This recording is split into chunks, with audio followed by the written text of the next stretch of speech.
Hey,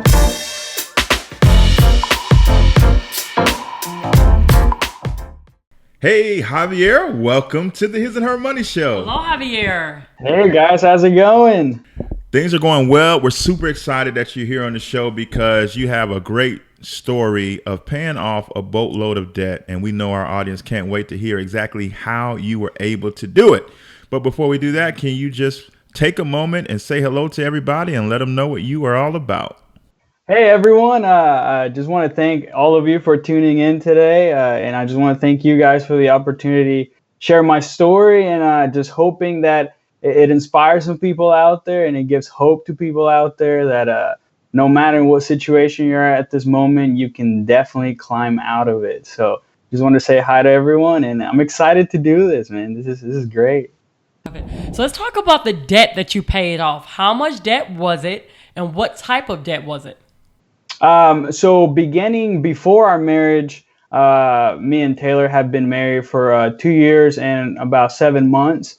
Before our marriage, I went into college, and I took out a loan for over $15,000 to attend college. And so that started before our marriage, and quickly after we got married, she fortunately went to college debt free.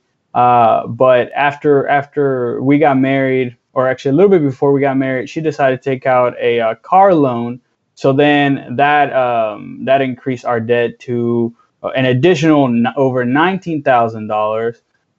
And so by the end of the first year of marriage, actually before we enter our first year of marriage, we were over $34,000 in debt. And that just kind of set a tone for our financial life, and at the same time it set a challenge moving forward from there on. But it was definitely it has been a journey, and it has been a very interesting and very rewarding and hard journey by all means. Yeah. So it sounds like, according to the numbers, that before the marriage you were attempting to get out of debt, because you said you took out a loan for 50 and 15, I'm sorry. Oh, 15. Okay. So then when you all put that together, combined with the car, you guys hit a total of $34,000 of debt. Now, once you guys went to work, how long did it take for you guys to get out of that $34,000 of debt? There was kind of like a gradual effect, I feel like, in our life when it came to the debt. First, I started getting into personal finance, starting with Dave Ramsey, just listening to him out of the blue. And so I started realizing, man, I don't like this, and I grew up in an immigrant family. We're all Mexican immigrants. And so we didn't use debt for nearly anything. And to me, just having that burden in my life, I just felt like it wasn't right. And we never used credit cards. We never used any of that. And so as soon as I graduated, I wanted to pay it off. And at the same time, I just remember looking back in college and that debt giving me anxiety, and just thinking about, like, what if I don't graduate? What if I can't get a job after I graduate? Like, how am I supposed to deal with that? And so I never liked the feeling. And so whenever me and Taylor got married, she had taken out the car loan. And so I kind of had the same mentality, like, we have this money that we owe, and we don't really own anything. And so there's got to be a way for us to live without that burden in our lives, especially starting a brand new marriage. And I mean, I had experienced my parents fighting, and 99% of the fights were money fights. And so I didn't want to be another statistic. I felt like I already had I was placed in a box to begin with, and so I didn't want to become another statistic with with something that honestly, like, I didn't even know, that I needed. And I actually didn't need it, but it's just one of those things that I think you got to retrain your mind into thinking, in order for you to move forward, you don't need to borrow money. And so that's pretty much where our journey began. Um, and so far, I mean, like I said, it's been an interesting journey. Yeah. So you described your mindset, and based on your upbringing, the things that you experienced, you were pretty debt averse.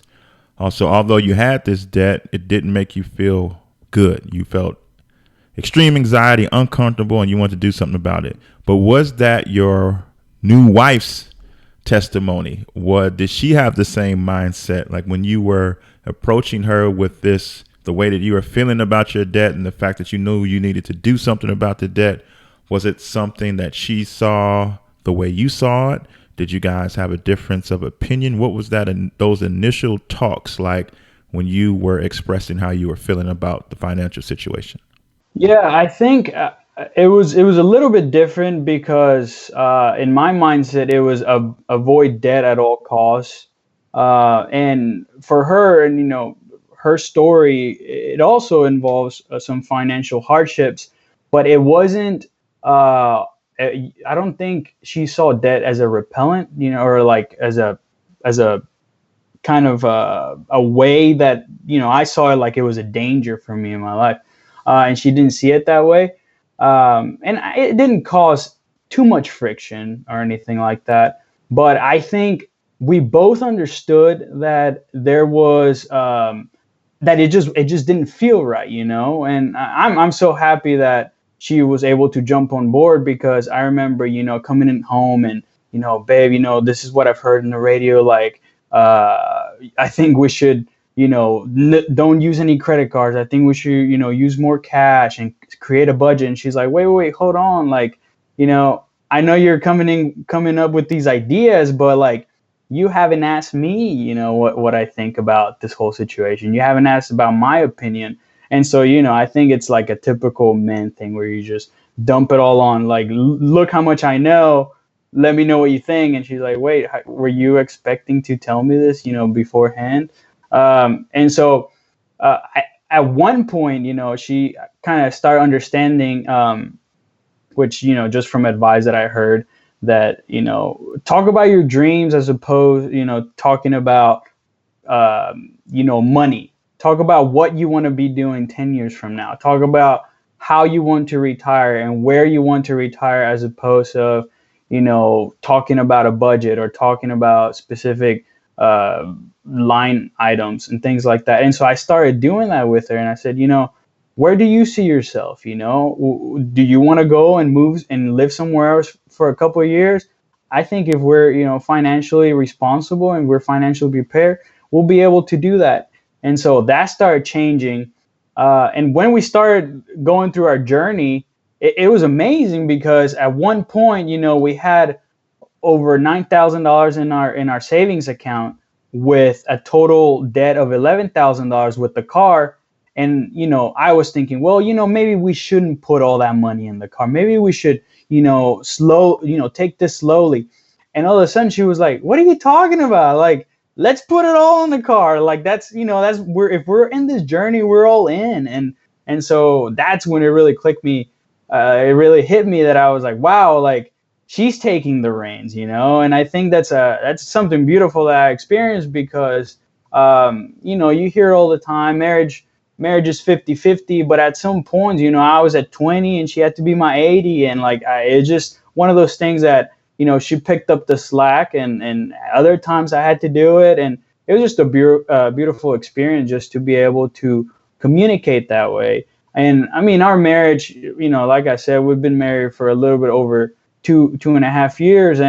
But our marriage just changed drastically. I mean, it was so quickly, but at the same time, we could feel kind of like the tie strengthening, just for the simple fact that we were communicating, we're all in one page, and we wanted the same things at the end of the day. And I think that's what I've definitely been more grateful than anything, is for our relationship to grow that way. And so now we're, working as a team, and, we try to do, budget, twice or three times a month. And I think that helps a lot just to be able to sit down, because other things come out from that. You're not just talking about money, but you're talking about, wait, how's work going? Do you feel that you see yourself in the same place in 3 years? Like, how are we going to create our dream life? Like, and how are we going to get there? And so I think that's a huge part of being or walking, this debt-free journey, which, like I said, it's very rewarding in itself. So, yeah. So how long did it take you guys to pay off this $34,000 worth of debt? It took us a little bit under 2 years. And so we started, if I can remember correctly, around March of 2015. And I remember my first payment was like $50 towards my debt, towards my student loan. And after that, I was like, $50. I mean, that's nothing. Let's really get into it. The next payment was $500, and then we just started going crazy.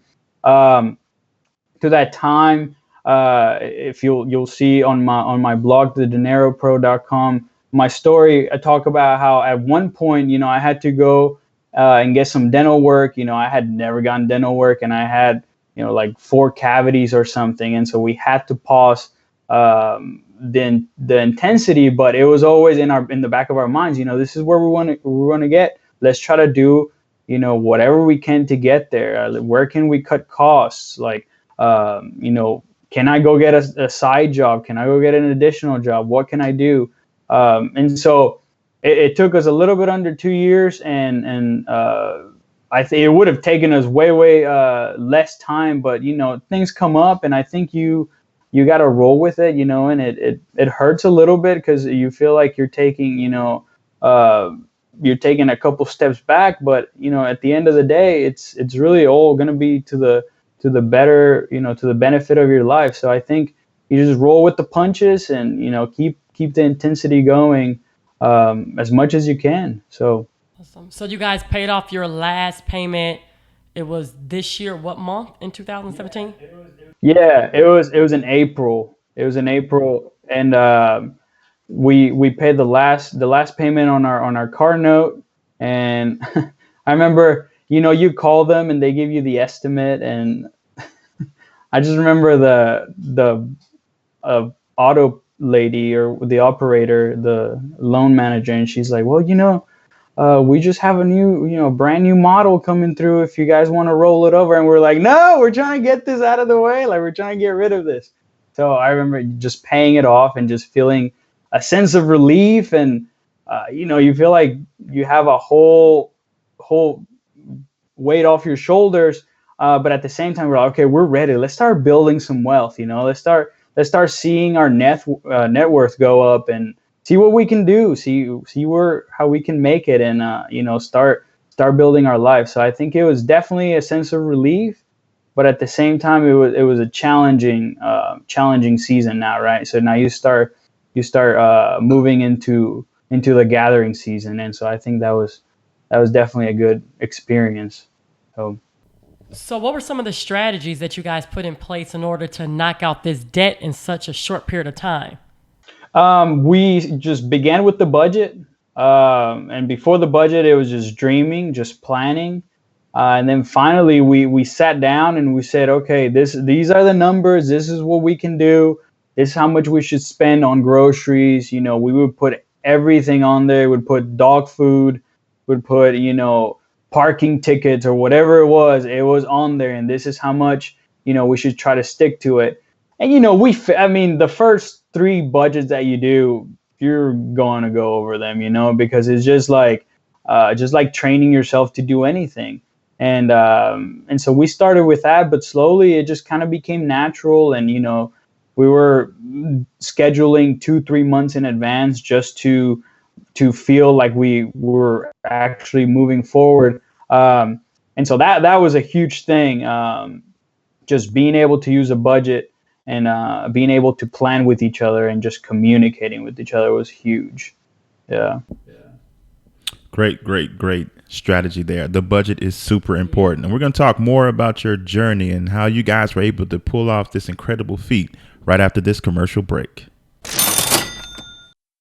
Does your credit score have you down and looking for solutions? You may just find the answers you're looking for with Credit Sesame.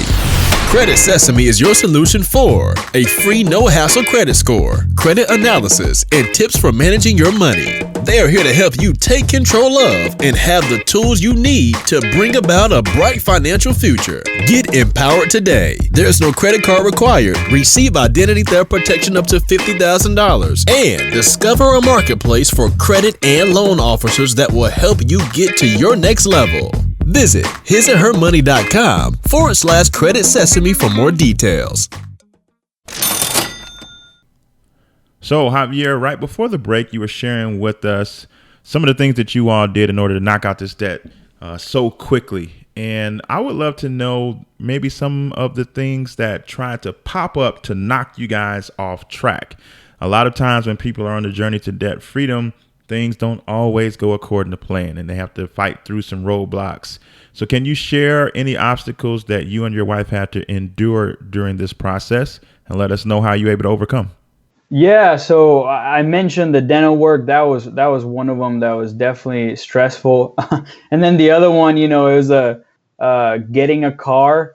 And so there's so many things coming at you, especially, right after you graduate from college, you start getting, from left and right, buy a new car, travel more, take out, if you want to go to graduate school, take out a loan so you can go to graduate school and make more money. And there's all these other people, talking in your ear and telling you this is what you're supposed to be doing, right? You graduated from college, you're going to get a nice job. Right now is the time for you to start spending and start earning. And for us, that was another thing. It was just trying to get a car. So we ended up just getting a car from auction. It was at about $1,800 and it had to have about another $2,000 of repair work. And so we try to just find different ways to deal with those obstacles. And a lot of it was just finding alternatives, just finding what else can I do? This can't possibly be, you can't have just two options, you got to have 4 or 5 different options. And so we just figured out different ways to save. We figured out different ways to kind of ride that obstacle or jump over that obstacle. And that, like I said, that was from just try to find cheaper options and just sticking to a budget and anything like that. But it was tempting, because we have friends and they were traveling and they were doing fun things. And, you see the Instagram, you see the social media, and you're thinking to yourself, why am I not in Hawaii? Why? And at the same time, it's like, you're broke, go to work. That's the best place to be. So we definitely had to talk to ourselves a lot and just keeping our eyes on the goal was the biggest thing, because to us, it was like, you go to a trip, but then you're delaying retirement. What if you go on a trip? That trip could delay your retirement for 6 months, for a year. You're avoiding a brand new car, but at the same time is that money could be making money for you if it's invested in the proper places. And so that was always the battle, is just remembering what our goal was and remembering that our journey is different than other people's journeys. I'm definitely not trying to talk down on people who travel, but there's people that do it modestly, and there's people that do it responsibly, and that's awesome. And I think you just have to understand your journey. That's the biggest thing, is you have to understand where you want to be and where you're headed. And so that was one of the biggest lessons that we had to learn, is just knowing when to say no and just understanding your journey and understanding where you are. And not so much, where your friends are. So that was a big thing for us. So take us back to that day when you paid off the very last payment. Yeah, so we had the car note, and we ended up paying that on April, and we put the last payment on April, and it was a great sense of relief, great sense of freedom.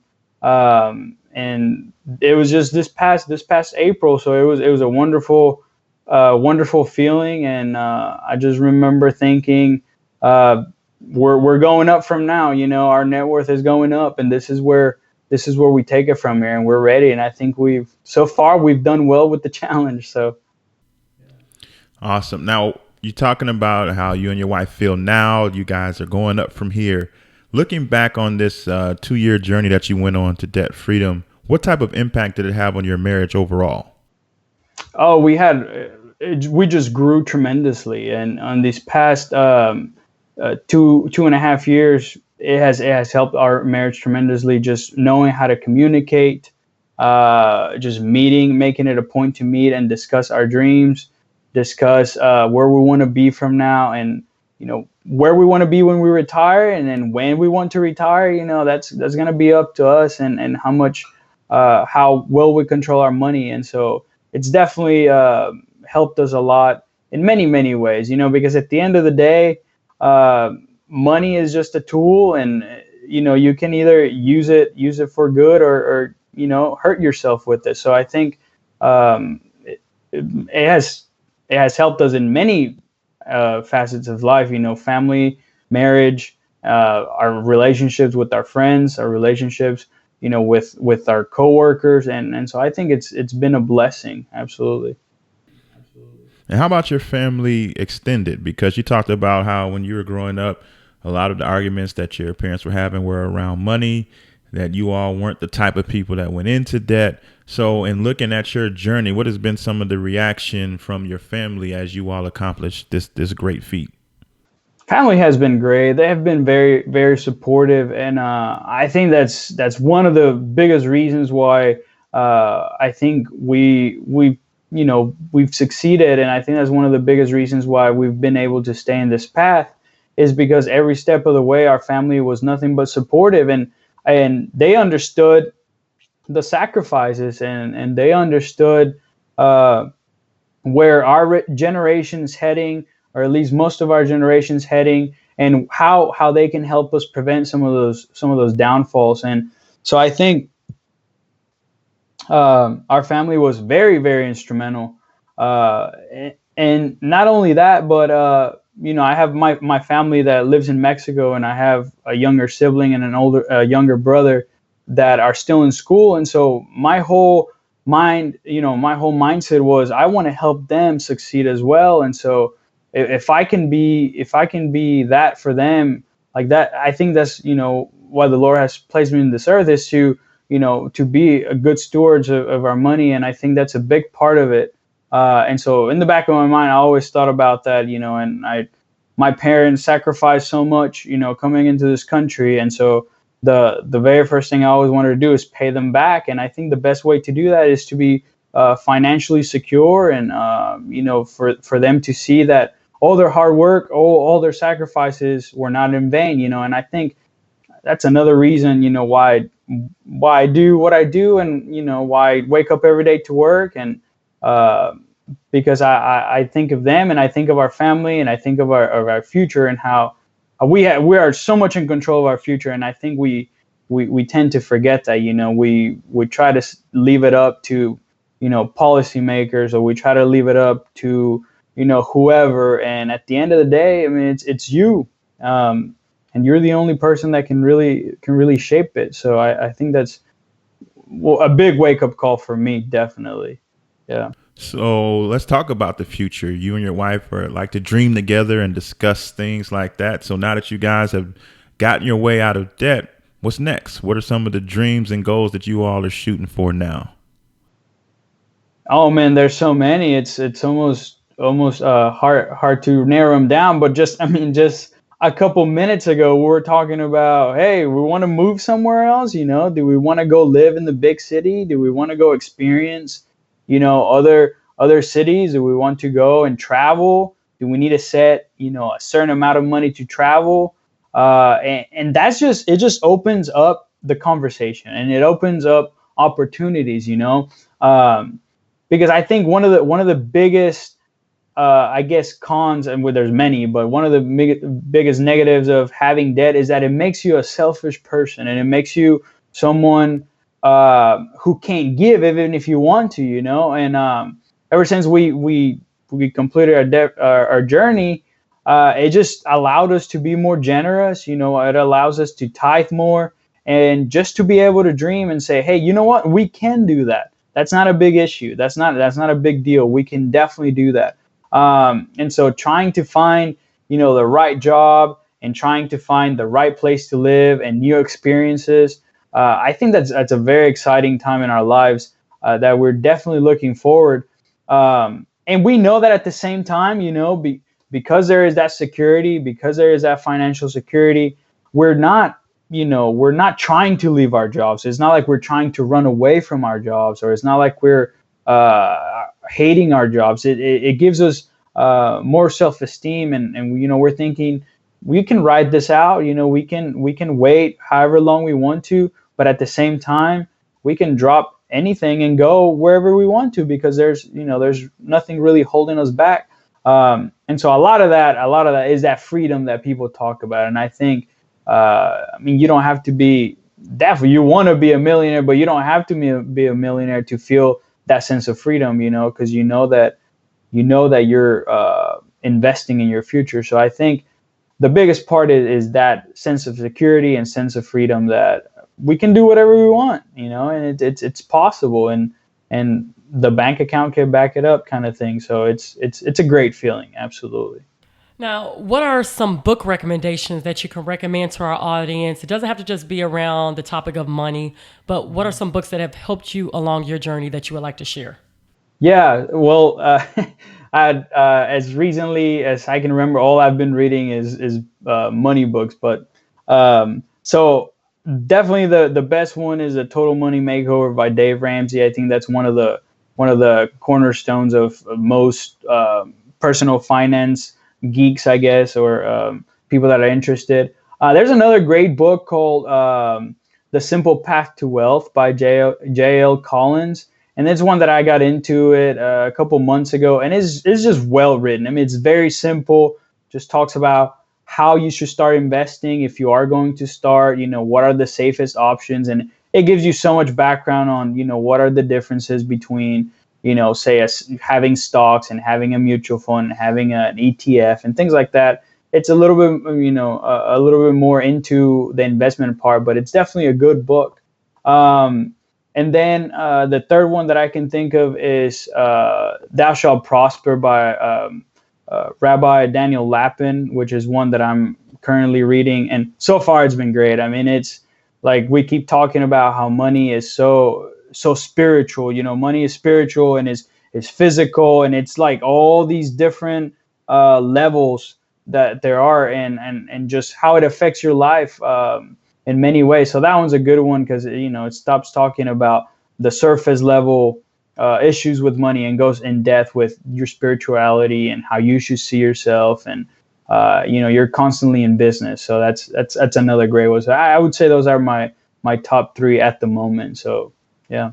Those sounds like some great recommendations. Now, Javier, if there's somebody who heard your story and was inspired by it, but at the same time they don't think that they have what it takes to do what you did, they're not sure if they have the ability to get out of the debt that they're in, what words of encouragement would you offer to that person?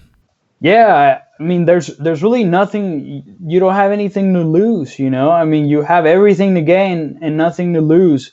And this is the perfect time to start. One of my favorite quotes is by Zig Ziglar.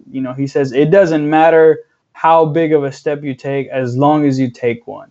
It can start with little steps, but as long as you're working towards your future, there's so many people out there that are walking the same path, or at least close to the same path, that need to hear your story, and they need to hear what you have to say. I think I'm the perfect example for that. I grew up in Mexico in a poor little town, and and now I'm here, and I've never thought I would be able to accomplish most of my dreams, which, one of them was to go to college, and, in my family, that was not even considered. And now, I have a positive net worth, and I'm building it. And so, man, someone's waiting to hear your story, and someone's waiting for you to tell that story however it is. But there's nothing to lose, you know. I mean, you have everything to gain and nothing to lose. So I think you just need to keep pushing. Yeah. So tell our audience more about your site and how they can stay connected with you. Yeah, I'm on most of the popular social media sites. And my website or my blog is thedineropro.com. And on there, I just talk about my personal journey with money and what I'm learning and what I've learned. And so I'm on Instagram. There's a great debt-free community on Instagram. They're very supportive. Twitter and Facebook. And so just look for the generic money symbol, and you'll find me. You know, the $34 cheap symbol that you buy online. But yeah, I'm on all major social media sites. But And what's the name of your site? it's thedineropro.com. That's THEDINERO.com. Pro.com. Awesome. We'll be sure to have the links to everything that Javier mentioned in today's episode.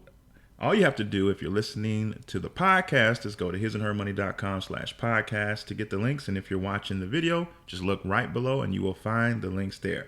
Javier, this has been incredible, super inspirational. And we're so glad that you took time out of your busy schedule to share your story with our audience today. Thank you. Thank you so much.